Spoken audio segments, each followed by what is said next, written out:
Hey, welcome in. It's a Monday. It's 1:23:23, and you are watching the Lowdown presented by Layman's Hardware and Old Time General Store from your friends at PressProsMagazine.com. And what a weekend we had on the PressProsMagazine.com site, where all of our content is free always. You are never, ever asked to put in a credit card or give us your information so we can dock you behind a paywall. No, we put everything on our site for free.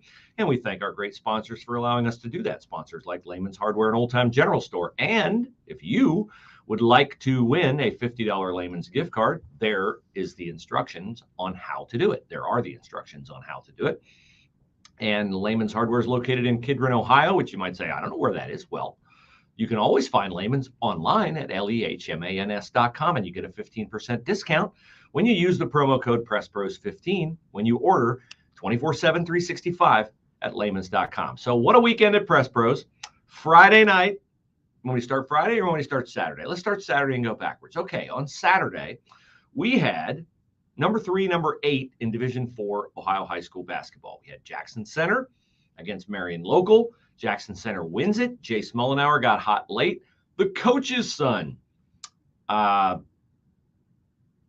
Grant Elkert. I couldn't think of Grant's first name. I'm sorry, Grant. I know the coach is Scott Elkert, but I know Scott's awful proud of his son for hitting those threes against Marion Local. And I know he's very happy to get that W over Kurt Guttemuller and the Marion Local Flyers. Otherwise, on Saturday, also good news for Ohio State. They break a 5-game losing streak against Iowa. The unlikeliest of heroes, Isaac Likely. Yes, Isaac Likely, whose nickname Ice had, unfortunately, been an accurate characterization of his offensive skills to date. Ice Likely was red hot. The ice was melting on Saturday. He had 18 points. His previous season high was 9 in the season opener against Robert Morris. He hit a three-pointer on Saturday. He had not hit a three-pointer this season. He had 10 boards and 7 assists. What in the world's going on other than Iowa plays crappy defense? Well, Ohio State gets the win, putting up 93 after averaging 67 in its 5 previous losses. And now we'll see if Ohio State can get it done on Tuesday night against Illinois on the road or Saturday at Indiana. That's a tough way to end the month of January, but with Ike Likely contributing, Bruce Thornton getting some rest, maybe Bruce's legs will come back, and Ohio State can pull it together and perhaps get back into not the Big Ten title race, but at least being a factor in terms of beating some teams that are chasing a title and getting into the NCAA tournament. We'll see. Still a lot of work to do for the basketball Buckeyes. Speaking of basketball Buckeyes, how about a future basketball Buckeye? Devin Royal, defending Division I state champion Pickerington Central, playing out of conference on Saturday against Afrocentric and Be Still My Heart, Dayton Swain. Dayton Swain, I wish was going to be a Buckeye. Instead, he's going to be a Xavier Musketeer, and that is a knife in my ticker because, man, I love Dayton Swain's game. I love to have him out there on the perimeter as a point guard or as a shooting guard, but he's signed with Sean Miller. He's going to Xavier, and Saturday, Devin Royal beat Dayton Swain and Afrocentric, and our Steve Blackledge was there, and you can read all about it. Also Saturday, Sunny Folks out and about covering the high school bowling scene, and Maverick Nelson is having a great year for New Bremen, and he's hoping to cap it off with the Cardinals getting to the state tournament and himself getting there as well in terms of, individually if New Bremen does not. So we got a lot going on Saturday on the site. What about Friday night? Wow, we had 5 games covered on Friday night. 5. We had Tip and Piqua, which we thought would be a better game. Something's happened to the Piqua Indians. They have hit the skids, although Tip is a really good team with Stanley Klein leading the way.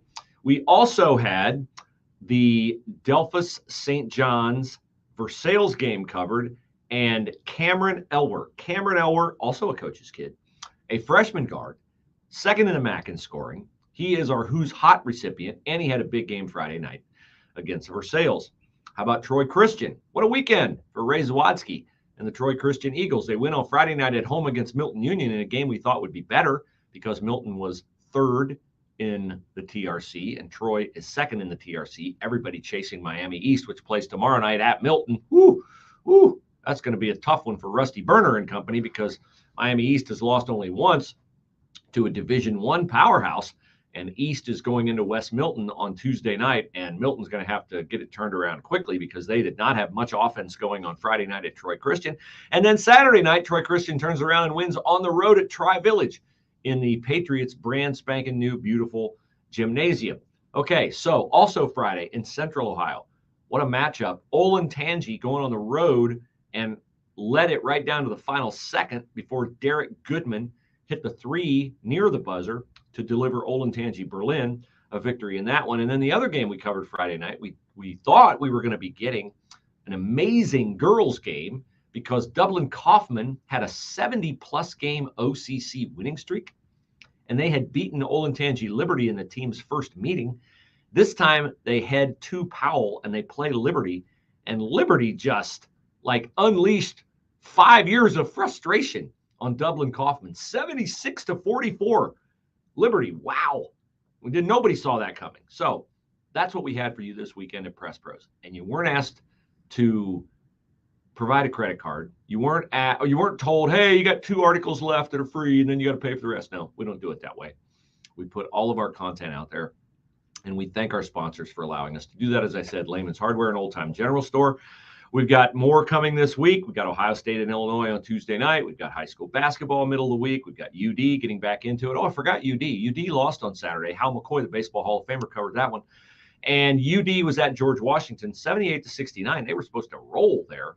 I know that Malachi Smith and Kobe Ellis are not fully integrated back into Anthony Grant's lineup, but that was a shocker, and we had that one for you as well. So if you love sports and you don't like paying to cover, to read great content and see awesome photography, then you want to be a PressProsMagazine.com reader, not a subscriber, because there are no subscriber fees.